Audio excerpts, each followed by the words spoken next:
Sveicināti TV Jūrmala skatītāji. Šodien tiekamies TV Jūrmala studijā ar Baibu Kalnciemu, Bērnu un pusauģu resursu centra klinisko un veselības psiholoģu. Šodien mūsu saruna par šo svētku laiku, par to, kā jūtas cilvēki šajā svētku laikā. Runāsim arī par ukraiņu un latviešu bērniem skolās, kā viņiem veicās, kā integrējās skolās un kopumā, kā mums visiem klājas šajā te svētku laikā. Labdien, Baiba! Labdien, Edīte! Jā, un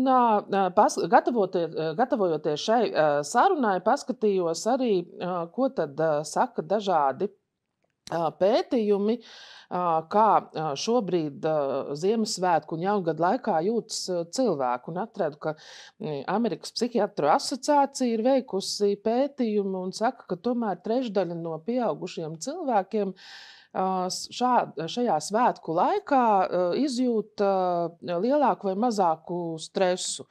Un tas ir gan no dāvanu meklēšanas, no maltīšu gatavošanas, un tad kas izraisa šo stresu mums svētku laikā, un šo depresiju brīvdienās? Jā, šis ir ļoti labs jautājums un ļoti aktuāls jautājums šajā svētku laikā. Un svētku laiks kādam var būt ļoti tāds prieka pilns un gaidīts laiks, it sevišķi, ja mēs runājam par mazākajiem bērniem, kuriem šīs rūpes ir gana maz un vairāk šīs gaidīšanas un dāvanu saņemšanas laiks, taču to svētku noskaņu un svētku radīšanu visnotaļ sagatavo pieaugušais ģimene. Un, protams, tās ir daudzas rūpes, lielāka atbildība, arī finansiāli izdevumi un attiecības, kas ģimenes sistēmā gan ir arī ietekmējošs faktors. Un kā šo visu harmonizēt, līdzsvarot, ir sarežģīti. Un svētku laikā, protams, kā arī to Edīte minēja, maltīte, svētki, ciemošanās paprasa gan daudz enerģijas. Un kā šo visu harmonizēt. Atkal atkārtosies šis vārds varbūt vairāk kārt, jā, bet tas ir ļoti, ļoti svarīgs, tāpat kā arī dabā šobrīd ir daudz vairāk tumsa un tā gaisma, kas ļoti, ļoti pietrūkst mūsu fiziskajam ķermenim. Lai arī kā mēs viņu gribam atrast, mēs viņu šobrīd maz varam atrast. Saules gaisma pietrūkst mūsu ķermenim. Un tas arī var veicināt šo nomāktību, šo depresīvo sajūtu, ja? Vairāk varbūt miegainību un mazinās šī vēlme un prieks būt tajā ikdienā. Jā. Vai kopumā nav tā, ka rudens un ziemas mēneši parasti ietekmē mūs nomācoši? Kopumā tā ir, un it sevišķi mūsu laika zonā, ja, Skandināvija, Latvija, Baltija, ja, jo tums un gaisma, kā es minēju, uz organismu iedarbojas ļoti atšķirīgi, un ja saules gaismas stimulē mums šo hormonu, kas dod prieku, kas dod vēlmi darboties, un ideālā veidā harmonizē mūsu šo bioloģisko pulksteni, ja? Tad otrs šis melatonīns atkal, kas ir šobrīd pamanāms vairāk dabā, ja? Viņš arī veic savu funkciju, un šī funkcija, ja, viņš tiek saražots daudz vairāk, daudz lielākā apjomā, un tas arī var veicināt šo rudens un ziemas depresijas nomākto stāvokli. Un tāpēc arī, protams, ir būtiski, šīs lietas pārzināt, zināt un iemācīties atpazīt savās sajūtās, savā ķermenī. Jā. Un kā mums pārējiem apkārtējiem pamanīt tos depresīvos un nomāktos garstāvokļus un kas ir tie simptomi, varbūt, kur arī tu kā psiholoģi varētu teikt, ka tad, ja mēs redzam to mūsu tuvajos un apkārtējos vai pieaugušos vai bērnos, kad tas ir tas brīdis, tas ir signāls, ka mums ir jāvērš pēc profesionālas palīdzības.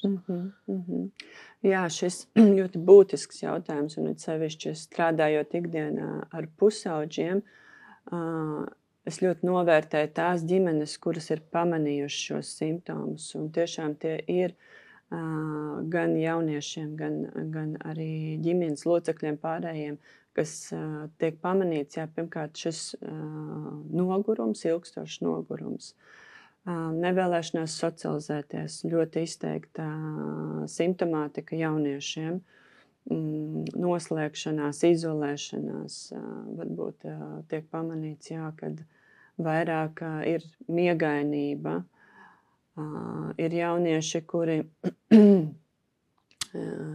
kuri izjūt izteiktu vēlmi pēc ēdiena. Viņi var uzņemt pa daudz ogļu hidrātus un pieņemties svarā. Arī šīs pazīmes ir jāņem vērā. Un arī tieši pretēji. Ļoti liels svaras zudums, kur jaunieši, manā praksē ir diezgan daudz pēdējā laikā šie gadījumi, kad jauniešiem ir šī tendence slēpt to, ko apēd, un neēst, un šīs ir arī būtiskas lietas. Tāpat arī ļoti būtiski ir pamanīt, kas notiek, piemēram, zem jauniešu lielā apģērba, jo tur tiek slēptas arī paškaitējuma epizodes un graizīšanās epizodes, un tas nav vienkārši tāpēc, ka ir labs garstāvoklis. Tāpatās arī šajā emocionālajā sfērā pavērot, varbūt jaunietis vai arī partneris ir palicis vieglāk aizkaitināms, viņš ir vairāk pārdzīvo kaut kādus atraidījumus vai ir emocionālāks. Un šīs arī ir lietas, ko pamanīt no tādas citas, no aizkulišu puses un nevis ar tādu pārmetumu tuvoties šim cilvēkam, bet drīzāk ar tādu empātiju un izpratni un kā tad es varu palīdzēt. Jo, kā jau es minēju, tie nākamie soļi bieži vien var būt arī paškaitējums un pašnāvības mēģinājumi. Kur tu ieteiktu vecākiem, ja kāds arī no mūsu šīsdienas diskusijas sadzird un sajūt, kad ir tie simptomi arī viņu bērniem, pusauģiem, jauniešiem vai partneriem, kur vērsties pēc palīdzības? Pēc palīdzības var zvanīt gan krīžu centra telefona, noteikti atbalsts, un runājot par pusauģu resursu centru, mēs arī strādājam ar jauniešiem, kuriem ir trauksmes, kuriem ir depresijas simptomātika, kuriem ir šīs paškaitējuma epizodes. Tas varētu nedaudz vairāk aizņemt laiku, kamēr tiek šajā rindā. Taču tas būtiskākais ir sākt sarunas ar jaunieti pašu, uzrunāt, lai viņš tiek pamanīts. Un šis ir jau pirmais solis, kad šis atbalsts tiek sniegts.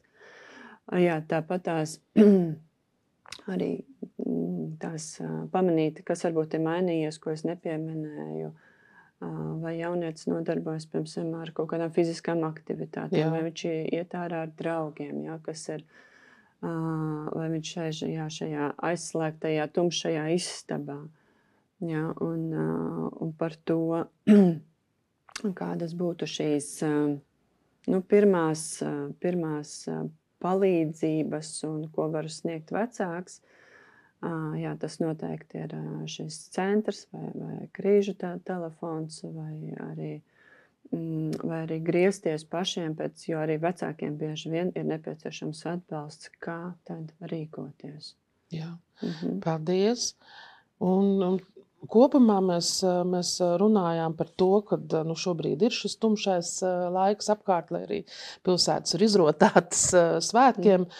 Tomēr šī te nomāktība un ziemas depresija ir.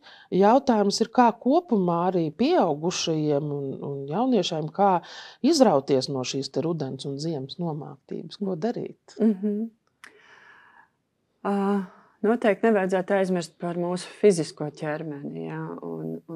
Lai arī cik dažkārt ir viegli iesaisties mājās dīvānā un istabā, tomēr mūsu hormons, laimes un prieka hormons izstrādājas tad, kad mēs kustamies, tad, kad mēs darbojamies, tad, kad mēs rīkojamies.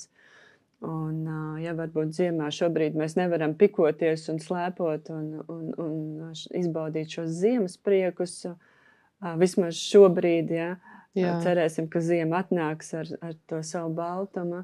Tad atrast laiku, lai izietu īsākā vai garākā pastaigā. Atrast laiku, kaut kādam varbūt mazam skrējienam gar jūru pa mežu vai citā dabā šo caur dabu smelties šo enerģiju. Protams, arī pasakot līdzi uzturam, jo uzturs arī ir tas, un enerģija ir tā, ko mēs apēdam. Jo mēs varam sēsties bulciņas un kūciņas un uz mirkli justies labi, bet šī nebūs tāda ilgstošāka sajūta un enerģijas sajūta, kā mēs uzlādējam savu ķermeni. Varbūt arī sekot līdzi vairāk mūsu elpošanai, jo elpa ir tā, kas vienmēr ir ar mums, elpa ir tā, kas vienmēr palīdz arī atjaunoties. Un jo viņa ir seklāka, jo mēs mazāk piepildam savu ķermenes skābekli, jo mēs elpojam dziļāk, runājot par diafragmālo elpošanu, jo arī vairāk notiek mūsu procesi, fizioloģiskie procesi mūsu ķermenī. Sākt atpazīt vairāk, sāk iemīlēt un rūpēties par ķermeni vairāk. Jā. Paldies, tādas pavisam vienkāršas lietas, vai ne, kas varētu mums likt justies labāk šajā grūtajā ziemas laikā un tikt tam pāri. Jau otrais gads ir arī kopš Ukrainā ir sācies karš, tas nav beidzies.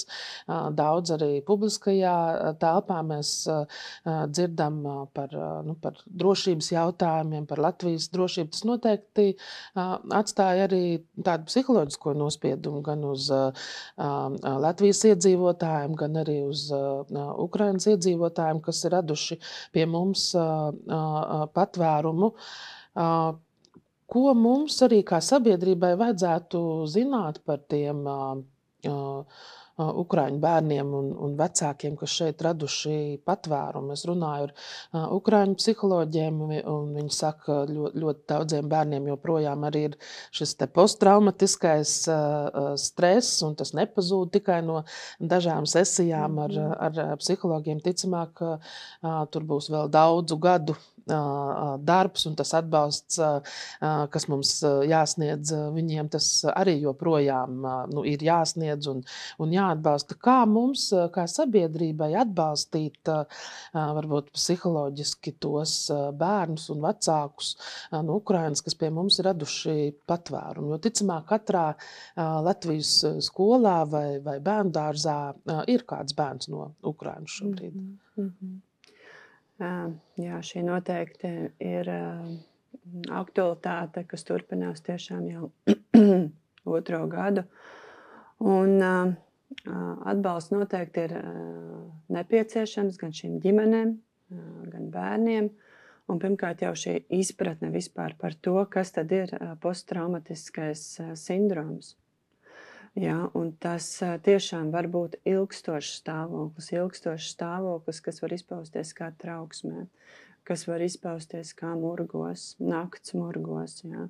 Arī, protams, grūtībās dažādās uzvedības, koncentrēšanās, kas ir saistīts varbūt ar skolu vairāk.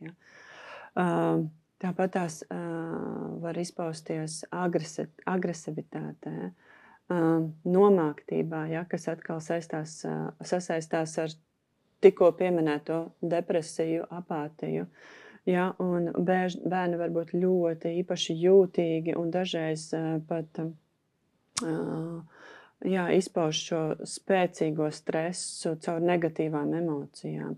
Ja, un mums sabiedrībai būtu nedaudz plašāk jāskatās uz šo lietu, kā atpazīt šīs pazīmes, kā sniegt šo pirmo palīdzību. Ja, un šeit būtu vairāk varbūt jādomā par to, kā nodrošināt caur rotaļām, caur spēlēm, caur kaut kādām sarunām, caur mākslu, caur radošumu un mazināt šo simptomātiku, kas ir posttraumatiskais stress. Ja. Un arī bērniem satikties grupās, darboties grupās, kur viņi var dalīties ar savām sajūtām, kur viņi var sajust otra pleca klātbūtni, nebūt vieni, ja, un nodrošina arī savā ziņā to stabilitāti, savu rutīnu. Un kā mēs zinām, stabilitāte un rutīna, tā ir tā mūsu arī drošības sajūta. Un šie būtu būtiskākie aspekti, kas nepieciešami, lai pirmkārt pamanītu un dotu šo drošības sajūtu. Paldies! Un šīs dienas diskusijai mums ir arī jautājums no vecākiem, kā kopumā veicināt ātrāku integrēšanos tiem bērniem, kuriem latviešu valoda nav dzimtā, un daudz ir arī uzsākuši mācības šobrīd Latvijas skolās. Un man jau pašai liekas, ka tas, ko tu minēji, arī šī veicināt šo draudzēšanos bērnu starpā, šīs kopīgās neformālās aktivitātes, iet kopā skatīties filmas latviešu valodā un vēl. Vai ir vēl kaut kas, ko var darīt skolas vai vecāki? Jā, noteikti filmas, grupas, multfilmu skatīšanās, ja, un arī, protams, kā es minēju, šīs radošās aktivitātes, kas būtiskas, kur būtiski arī, protams, integrēt šo latviešu valodu. Rosināt arī bērnus piedalīties kādās ārpus skolas, ārpus klases aktivitātēs, kur mūsu latviešu valoda ir dzimtā valoda, ja? Un saziņas valoda, tā es gribēju teikt. Tāpat tās ir jāsadarbojas arī vecākiem un skolai. Ja, un šeit ir būtiski arī dalīties skolai, kādi ir šie progresi, kā viņi saskata bērnu, kas notiek mājās, jo arī mājās, ja vecāki turpina runāt viņu dzimtajā valodā, tad bērnam arī var rasties apjukums. Tā kā rādīt arī to paraugu, ka arī vecāks cenšas un mēģina šo latviešu valodu apgūt. Tāpat tās ir dažādas grāmatas, varbūt bērniem kaut kādas vienkāršākas aplikācijas, kuras var izmantot, lai apgūtu latviešu valodu. Un vēl man būtiski liekas, ka klasē var arī atrast tādu draugu, tādu mediātoru, kurš uzņemās savā ziņā atbildību. Jā, varbūt tas var būt kaut kāds periods, 2 nedēļas vai mēnesis, un tad šis klases biedrs ir vērotājs, galvenais vērotājs, palīgs, atbalsts, un tas savukārt, šiem ukraiņu bērniņiem palīdz vieglāk un drošāk jautāt, hei, ko šis nozīmē, hei, kā man šito iztulkot, ja? Un nedodas atkal šis apjukums, bet vairāk drošība, kad drīkstu jautāt un kad drīkstu saņemt atbildi. Un par to nesaņemt kādu nosodījumu. Jā. Tieši tāds vienaudžu atbalsts. Ja, vienaudžu atbalsts klasē, jo diezgan daudz laika mēs pavadām. Mēs pieaugušie darbā, skolēni skolā un klasē, un šī ir vieta visvairāk, kur apgūt šo valodu, lai integrētos. Paldies, Baiba. Nu, vēl atgriežoties pie ziemas svētkiem arī, un ko mēs jau sākumā runājam, ir vēl vieni Lielbritānijā veiktā pētījuma dati arī, kas saka, ka trešdaļa no cilvēkiem atzīst, ka tomēr viņi Ziemassvētkos un svētku laikā jūtas vientuļi. Un izrādes, mēs parasti tā kā pieņemam, kad vecie cilvēki jūtas vientuļākie, bet izrādās, ka tieši jaunieši jūtas vientuļākie, un tieši puiši jūtas visvientuļākie Ziemassvētkos, salīdzinot ar pārējo periodu. Ko mēs varam darīt, lai nejustos vientuļi? Jā, vientulība tiešām ir aktuāla tēma katram vecuma posmam. Un runājot par jauniešu vientulību, šeit arī būtiski šo pamanīt vienaudžiem un ģimenēm pirmkārt. Līdz vientulībai droši vien ir kaut kāds posms noiets, lai tur tajā mirklī viņš sajustos un atrastos. Ja, un droši vien ir kaut kāds laiks jāvelta, lai no tās vientulības viņš vēlētos un tiktu pamanīts iziet ārā. Ja, un šeit ir atkal, es atgriezīšos pie sarunām, pie pamanīšanas, pie kopā būšanas, laika pavadīšanas kopā. Tāpatās, ja tā ir ģimene, iesaistīt pienākumos, iesaistīt kopējās aktivitātēs, iesaistīt, tētim palūgt, lai jaunietis iet līdz uz garāžu kaut ko remontēt, jā. Un arī varbūt skolas vai pilsētas mērogā ir kaut kādas pieejamas aktivitātes, ko piedāvāt jaunietim, jā. Iespējams, sākumā tas būs gana grūti dabūt no tās istabas ārā to jaunieti, jā. Bet arī šis iedrošinājums ir gana būtisks. Un, protams, piesaistīt arī draugus, jo draugi ir tie, kas arī var dabūt palīdzēt šo jaunieti savā ziņā pacelt augstāk. Ja? Jo vientulību mēs katrs, domāju, ka esam saskārušies kaut kādā īsākā vai garākā laika nogrieznī. Bet, manuprāt, vientulība ir arī gana vērtīgs laiks, un kā mēs viņu izmantojam. Jā. Vientulībā mēs varam radīt jaunas idejas, mēs varam radīt jaunus mērķus, mēs varam daudz ko apsvērt un pievienot tai savai kaut kādai, varbūt mazākai vai lielākai depresivitātes sajūtai, bet tā kā nepalikt tur, neiestrēgt tur un pamanīt, kad ir iespēja atkal celties un tādī dabā tas ritms arī paliek tās dienas gaišākas.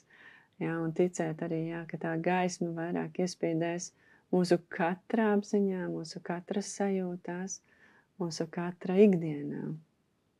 Paldies, Baiba. Un tad varbūt noslēdzot mūsu šīs dienas sarunu, varbūt vēlreiz tavi īsie ieteikumi, zelta likumi, ko mums darīt šajā tumšajā, drūmajā svētku laikā un ziemas laikā, lai mēs gūtu prieku un tiktu visai nomāktībai pāri. Jā, noteikti tā būs aktivitāte, ļaut ienākt aktivitātei nedaudz vairāk nekā varbūt viņa ir šobrīd. Socializēšanās, satikties ar draugiem, satikties ar ģimeni, satikties ar radiniekiem, jo tiešām šīs brīvās dienas dod iespēju piepildīt ar sarunām, ar vērtībām. Domāt, ko mēs apēdam, vai tas rada mums prieku un enerģiju, vai sagurstam un iekrītam gultā. Sarunas, aktivitāte, socializēšanās. Noteikti arī var sekot līdzi tam, cik daudz mēs kvalitatīvi pavadam miegā, cik daudz mēs izguļamies. Vai nav pa daudz, vai nav pa maz. Ja? Un tās ir lietas, kas ir tā mūsu ikdiena. Salikt tādā līdzsvarā, salikt tādā harmonijā un pamanīt arī blakus esošos. Ja šīs lietas ir kaut kādā jums uztraukumā un raižu līmenī, tad runāt un negaidīt, hei, varbūt tu spāries, runāt un rīkoties. Tā kā pamanīt arī ne tikai sevi, kā sevi galveno personu, bet arī tos, kas mums ir apkārt. Un jā, šajā svētku laikā, lai mums visiem izdodas mīlēt, rūpēties un gādāt par sevi. Un tā kā mēs esam piepildīti ar šīm rūpēm, mums ir ko dot tālāk. Paldies, Baiba, par šo sarunu. Šodien ar mums kopā TV Jūrmala studijā bija Baiba Kalnciema, Bērnu un pusauģu resursu centra klīniskā un veselības psiholoģe. Paldies visiem skatītājiem par uzmanību. Uz tikšanos nākošajās sarunās. Paldies, vislabāk!